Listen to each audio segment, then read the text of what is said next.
माननीय हरिवंश वीरती जी, जो international coordinator Ambedkar rights and Buddhist हैं, जो यूके लंदन में रहते हैं, वो इंतजार कर रहे हैं। उनसे निवेदन करता हूँ, उनकी वाणी सुनने के लिए सब बेताब हैं। आइए माननीय हरिवंश वीरती जी। Thank you.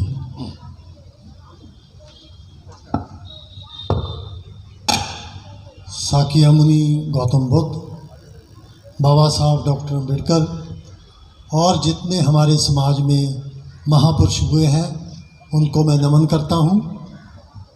भिक्खू संघ, बाबा साहब के ग्रैंड सन भीमराव अंबेडकर जी, उनके पास बैठे हुए प्रवीण निखाड़े, केपी चौधरी जी तो चले गए, और राजेंद्र पाल गौतम जी और समता सैनिक दल के सारे नौजवान। मैं आपको भारत से बिना एरोप्लेन का सफ़र किए हुए बाहर ले चलता हूँ। हम लोग मैं लंदन में ज़रूर रहता हूँ, मेरा जो शरीर है वो लंदन में है, लेकिन जो मेरा दिल है वो भारत की भूमि पे आपके पास है। क्योंकि अगर बाबा साहब ना होते तो मैं लंदन कभी नहीं जा सकता था। बाबा साहब को बैलगाड़ी पे बैठने नहीं दिया, लेकिन बाबा साहब ने मुझे एरोप्लेन के टिकट वर्ल्ड वाइड दे दिए कि बेटा यहाँ चाहता है एरोप्लेनों में बैठ के घूम। तो ये सब बाबा साहब की मेहरबानी से है। लेकिन हमारे लोग जो है वो बहुत एहसान फरामोश है। आज दिल्ली में मेरे ख्याल मेरे पंजाबी लोग ही इतने रहते हैं, अगर उनमें से 25% भी आ जाते तो ये सारा भर जाता। लेकिन वो लोग एहसान फरामोश हैं। उन्होंने अपनी टीवी और बीवी में वो खुश हो गए। समाज के साथ क्या हो रहा है उनको कुछ लेना देना नहीं है। मैं 55 साल पहले लंदन चले गया था। अगर देखा जाए तो मुझे बाबा साहब के मिशन की क्या ज़रूरत है वहाँ लंदन में। मैं 25-26 साल की उम्र में सुपरवाइज़र बन गया था अंग्रेज़ों के ऊपर, और यहाँ जो अपने आप को हाई कास्ट कहते हैं उनके ऊपर। और मैं अभी खुद 2011 में मैनेजर से मैंने रिज़ाइन किया है। बाबा साहब के मिशन की सेवा करने के लिए मैं फुल टाइम धम का काम करता हूँ। मेरी 5वीं जनरेशन यूके में है। मैं दुनिया का कोई भी सुख खरीद सकता हूँ, लेकिन मैं हर 6 महीने के बाद भारत में आके ये धूल में काम करता हूँ। क्यों? क्योंकि बाबा साहब डॉक्टर अम्बेडकर का मेरे ऊपर बहुत बड़ा एहसान है। इस जन्म में अगर मैं इतना सा भी उतार दूँ तो मैं अपने आप को बहुत अच्छे कर्मों वाला समझूंगा। अब हम बातें तो सभी करते हैं, और हर घर में बाबा साहब के नाम पर ऑर्गेनाइजेशन बनी हुई है, यानी खुद प्रधान है, और जो साला है वो सेक्रेटरी है, और जो भतीजा है वो खजांची है। आज बाबा साहब के मिशन की सबसे बड़ी दुखदाई बात यही है कि हर घर में आपको ऑर्गेनाइजेशन मिल रही है और हर कोई प्रधान है। जितनी देर हम इस बात को ख़त्म नहीं करते, बाबा साहब का मिशन आगे नहीं बढ़ेगा।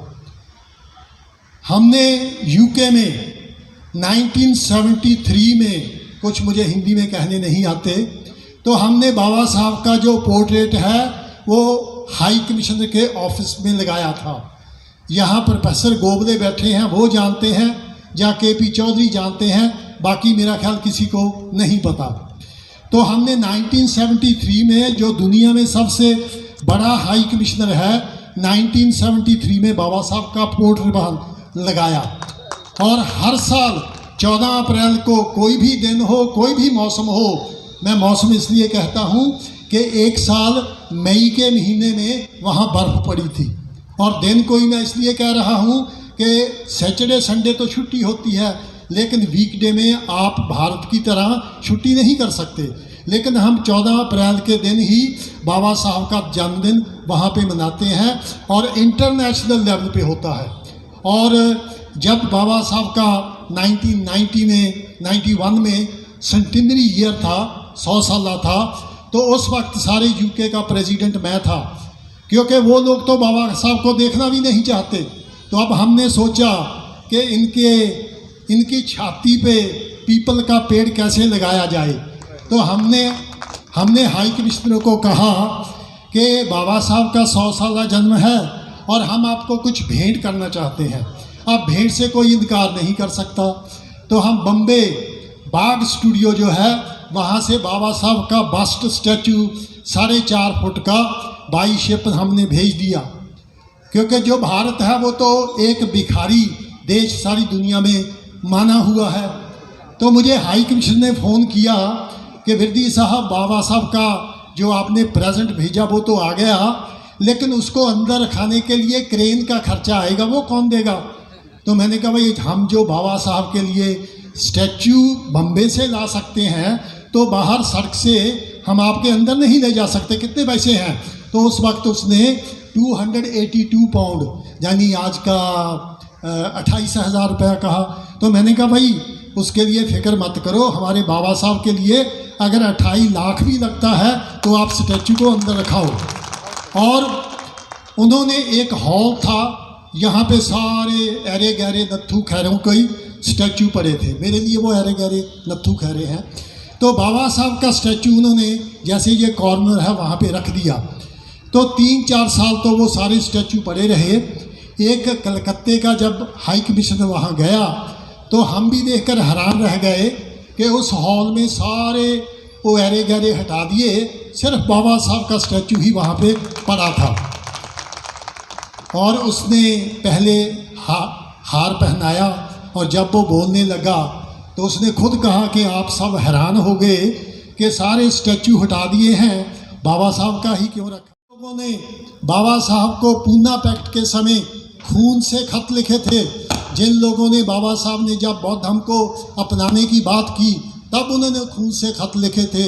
अब उनकी औलाद जो लंदन में बैठी है, जब मानो भारत का डिफेंस मिनिस्टर जाता है तो वो हर ऑर्गेनाइजेशन के 2 मेंबर मंगवाते हैं। तो जब उनके घर में खत जाता होगा कि भारत का डिफेंस मिनिस्टर आ रहा है और आपको वो समझाएगा कि भारत डिफेंस के मामले में कैसा है, और नीचे लिखा होगा वेन्यू डॉक्टर अंबेडकर हॉल, तो उनके सीने में पिस्तौल की गोली नहीं तो मैं ऐसा मानता हूँ कि चक्कू जरूर लगता होगा कि मैं अंबेडकर हॉल में जाके बैठूँगा। और एक बात, हमने उनको खत नहीं लिख कर दिया और ना ही हमने कभी कहा, लेकिन कहते हैं जैसे जो सांप है जब वो ऐसे हो जाता है तो सब डर जाते हैं। तो हाई कमिश्नर को पता है हमारी ताकत क्या है, हमारे बगैर पूछे उन्होंने उसका नाम अंबेडकर हॉल कर दिया। तो आज सभी मेन प्रोग्राम उसमें होते हैं। तो जो लंदन में हमारी अचीवमेंट है, जब हम वहाँ से निकलते हैं तो लंदन स्कूल ऑफ इकोनॉमिक यहाँ बाबा साहब पढ़े थे, वहाँ पर भी हमने 1973 में बाबा साहब का पोर्ट्रेट लगा दिया था। तो सेंटेनरी ईयर में वहाँ पर हमने बाबा साहब का स्टैचू लगाया और जो उस समय वाइस प्रेसिडेंट थे इंडिया के KR नारायण, उन्होंने उसका उद्घाटन किया। मैं वहाँ नहीं था, मैं भारत आया हुआ था। लेकिन जो सबसे बड़ी बात यह है कि लंदन स्कूल ऑफ इकोनॉमिक में आज की तारीख में सिर्फ 2 स्टैचू है। एक स्टैचू तो उस औरत का है जिसने वहाँ पर लाइब्रेरी बना कर दी थी, तो दूसरा जो स्टैचू है वो हमारे बाबा साहब डॉक्टर अम्बेडकर का ही है और किसी का नहीं है। और 10 किंग हेनरी रोड जहाँ पे बाबा साहब लंदन स्कूल ऑफ इकोनॉमिक में पढ़ते रहते थे, तो थैंक्स टू महाराष्ट्र गवर्नमेंट उन्होंने 40 करोड़ से उसको ख़रीद के हमने सारी वहाँ पर भाग दौड़ की। Federation of Ambedkarites and Buddhist organisation UK, तो उसको ख़रीद के आज उसको अम्बेडकर म्यूज़ियम बना दिया गया है। तो ये UK में छोटी सी बात नहीं है। 1995 में कोलंबिया यूनिवर्सिटी में हमने बाबा साहब का स्टैचू लगाया। मैं अगर स्टैच्यूओं को गिनने लगूं तो बहुत वक्त हो जाएगा, लेकिन मज़े की बात यह है कि बाबा साहब के स्टैचू जो है वो दुनिया में लग रहे हैं। आपने यहाँ पर शायद गांधी का नाम सुना होगा, सुना है? हाँ सुना है। तो गांधी का स्टैचू अफ्रीका में एक घना कंट्री है, वहाँ पर यूनिवर्सिटी में लगाया गया। तो जब मेरे जैसे लोग वहाँ पे बोले, एनहिलेशन ऑफ कास्ट किताब उनको दी, तो वहाँ के स्टूडेंटों ने कहा कि जो गांधी था वो रेसिस्ट था, क्योंकि वो कालों के बारे में उसके अच्छे विचार नहीं थे। तो उन्होंने घाना यूनिवर्सिटी को लिख कर दिया कि आप ये स्टैचू यहाँ से हटाइएगा। तो मीटिंग करेंगे, ये करेंगे, वो करेंगे, उन्होंने नहीं उठाया। तो वहाँ के स्टूडेंटों ने, किसी ने गले में रस्सा डाला, किसी में बाजू में डाला, तो उस स्टैचू को घड़ीस के वो यूनिवर्सिटी से बाहर फेंक दिया। बाबा साहब के स्टैचू लगाए जा रहे हैं, जिसको ज़बरदस्ती बापू बना दिया है, उसके स्टैचू हटाए जा रहे हैं। अब उनकी डिमांड है कि हमें बाबा साहब का स्टैचू चाहिए। अगर हमने जल्दबाजी से लगा दिया तो ये लोग ये कहना शुरू कर देंगे कि उस स्टैचू को हटवाया ही हमने है, इसलिए 2-4 साल जाने देते हैं, बाबा साहब का स्टैचू हम वहाँ पर लगाएंगे। मुझे लगता है सेक्रेटरी साहब मेरे पीछे खड़े हुए हैं, बातें बताने के लिए बहुत है, लेकिन मैं बुद्धिज़्म के बारे में ज़रूर बताऊंगा, क्योंकि हमारे पंजाब में महार जाति नहीं है, लेकिन जिस बीमारी का नाम महाराष्ट्र में महार है, तो हमारे पंजाब में उस बीमारी का नाम चमार है। तो जो चमार है वो अभी जो 8वीं फेल है, वो क्या कहता है कि बाबा साहब ने सभी काम बहुत महान किए, लेकिन उन्होंने एक गलती की। क्या भाई? जो उन्होंने बौद्ध धर्म अपना लिया। अरे अकल के अंधो, बाबा साहब ने हमें बौद्ध धर्म देकर सारी भारत की स्टेटों के भाईवाल नहीं बनाया। आज की तारीख में 26 देश मेजॉरिटी बुद्धिस्ट हैं। बाबा साहब ने हमें 26 देशों का भाईवाल बनाया। अगर मैं गांव में रहता तो मुझे गांव का सरपंच नहीं पूछता, लेकिन जब मैं श्रीलंका गया पहली बार, 15-20 लोग वहाँ पे खड़े हैं, HL very welcome to Sri Lanka. मैं थाईलैंड गया, वहाँ पर ऐसा ही। तो बाबा साहब ने तो मुझे बौद्ध धर्म दे के 26 देशों में VIP बना दिया, और वो लोग कहते हैं कि बाबा साहब ने बौद्ध धर्म अपना के गलती की है। सबसे बड़ा जो बाबा साहब का एहसान है, वो जो उन्होंने हमें, मेरे बुज़ुर्गों को धर्म दिया। हम कन्वर्शन नहीं कर रहे, हम तो अपनी घर वापसी कर रहे हैं। हमारे शीश महल में हम जा रहे हैं, सिर्फ वक्त की वजह से वहाँ पे जाला लगा हुआ है, उसको साफ करके हम अपने शीश महल में चले जाएंगे। जिन लोगों को जातिवाद बढ़ाना है वो बढ़ाएं। बौद्ध धर्म के बारे में मैं 2 बातें कर सकता हूँ। जो अंग्रेज़ है वो आज से 100 साल पहले भी इंडिया से 500 साल आगे थे, और आज भी 500 साल आगे हैं। तो वहाँ पर एक नए शहर बनाना था। मैं लंदन में रहता हूँ, तो हमसे 150 मील दूर मिडलैंड है।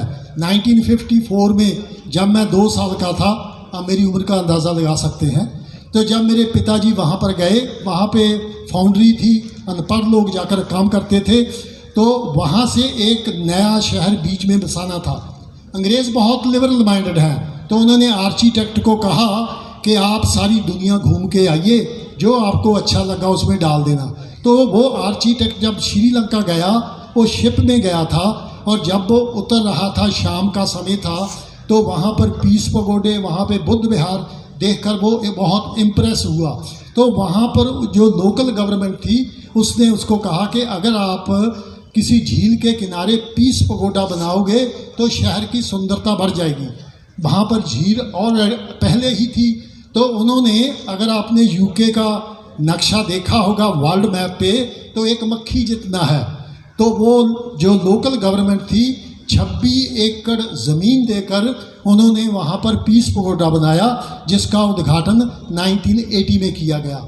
ये कोई छोटी मोटी बात नहीं है। अंग्रेज़ जो सेकुलर कंट्री है, भारत की तरह नहीं कि अगर फाइटर जेट खरीदा है तो ब्राह्मण नारियल फोड़ रहा है तो भारत भी सेकुलर। लेकिन अंग्रेज़ सेकुलर होते हुए उन्होंने 26 एकड़ ज़मीन देकर पीस पगोडा बनाया। मैं लंदन में रहता हूँ, जो साथी वहाँ पे गए हैं, जो रिवर थेम्स है वो लंदन के बीच में से जाता है। वहाँ की जो सबसे पुरानी पार्क, बैटरसी पार्क उसका नाम है, और लंदन की सबसे बड़ी पार्क है। वहाँ की जो म्यूनसिपल कमेटी हम यहाँ कहते हैं ग्रेटर लंदन काउंसिल, तो उस रिवर के किनारे 80 फीट हाई पीस पगोडा बना के भगवान बुद्ध की चारों तरफ अलग अलग प्रतिमाएं बनाई हैं, और आजकल वो लंदन का टूरिस्ट अट्रैक्शन है। वहाँ की लोकल गवर्नमेंट ने सारा खर्चा किया है। तो जब अंग्रेज़ जो साइंटिफिक कंट्री है वो भगवान बुद्ध को इतना मानते हैं, तो हमारे जो अनपढ़ चमार हैं, अगर उनके दिमाग में नहीं आता, मुझे इसकी कोई परवाह नहीं है, कम से कम जो वेस्टर्न कंट्री है वो तो समझ रहे हैं। और एक बात मैं बताऊं, अब मोदी जी भी गए थे ना अमेरिका, क्या कहते हैं, हमने भारत को बुद्ध दिया है, युद्ध नहीं दिया। अरे भाई करो वहाँ पे हनुमान की बात, करो वहाँ पे शिव की बात, के उसने सर में गंगा डाल दी थी, ऐसी बातें बताओ उनको। देखो कैसे मजाक बनता है। ये बात मैं इसलिए कह रहा हूँ, आपने डॉक्टर राधा कृष्णन का नाम सुना होगा। 1939 में वो हमारे यूके में कैम्ब्रिज यूनिवर्सिटी में भाषण करने के लिए गए 1939 में। तो वहाँ के स्टूडेंट उसके पास आए, कहने लगे sir give us your talk on great son of India. Hanuman का तो मैंने पहले ही कह दिया। अगर वो शिव की बात करते कि उसने गंगा सिर में डाल ली, तो वो पानी का गिलास सामने रख देते कि ये अपने सर में डाल के दिखाओ। तो जब उसने सभी को देख लिया वो मजाक बन जाता, तो उन्होंने ग्रेट सन ऑफ इंडिया कौन सा ढूंढा, साकिया मुनि गौतम बुद्ध पे उसने अपनी स्पीच की, और वो किताब की शक्ल में छपा हुआ है। उसने बौद्ध धर्म को हिंदू धर्म में भिगो के पेश किया। मैं उसके साथ सहमत नहीं हूँ। आखिरी बात कह के मैं बंद कर दूंगा। जब हम बुद्धिस्ट लोग हार गए तो इन्होंने हमें अछूत बनाया, यानी कि इंग्लिश में अनटचेबल बनाया। ठीक है भाई, आपने हमें अनटचेबल बनाया है, आपने नेगेटिव बनाया है, लेकिन हम आपको पॉजिटिव बन के दिखाएंगे। आपने अमेरिका की फिल्म देखी है अनटचेबल, वो गैंगस्टर होते थे, अगर उनके किसी आदमी को दूसरे इलाके में थप्पड़ भी मार दिया जाता था तो वो जाकर उस आदमी को सुधार देते थे। तो हम अनटचेबल बनेंगे। ये तार है ना, अगर ये यहाँ से नंगी हो जाए तो शौक लगेगा, फिर हमें क्या लिखना पड़ेगा, डू नॉट टच। इसका मतलब इसको छुओ मत। तो भाई ये भी हमारी तरह अछूत हो गई, इसको मत छूना। तो हम अछूत बनेंगे, लेकिन ये जो इलेक्ट्रिक की तार है हम वो अछूत बनेंगे। अगर हमें कोई हाथ लगाएगा तो जब तक मरता नहीं हम उसको नहीं छोड़ेंगे। Thank you very much. जय भीम, जय भारत।